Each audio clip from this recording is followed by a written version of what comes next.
Bakunzi banjye muraho neza, ndabasuhuje mbifuriza amahoro y'Imana aho muherereye hose. Hobe duherukana umwaka ushize, nari mbakumbuye cyane. Maze rero ntatinze nkoza aka kavido ngira ngo mbashimire. Shimire aba followers banjye aho muherereye hose, ndabakunda cyane. Abankurikirana kuri Mama Zulu official, iyo ni channel yanjye yitwa gutyo. Abankurikirana kuri TikTok, oh my god, reka mbabwire ngo Imana ibaha umugisha. Ndagira ngo mbabwire ngo maze kugira ibihumbi 6 kuri TikTok. Urwo ni urukundo mwangaragarije, mwabanye nanjye umwaka ushize. Nukuri suko nabahaga ibintu byiza, suko ndi mwiza kurusha abandi, ahubwo nurukundo mwankunze murabinyereka.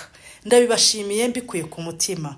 Reka rero mbwire n'abankurikirana kuri channel yanjye Mama Zulu official, mugende mukurikire filimi irimo gucaho yitwa New Generation. Irimo message nziza yigisha ku bintu bitandukanye, ku babyeyi n'abana bibera mu muryango.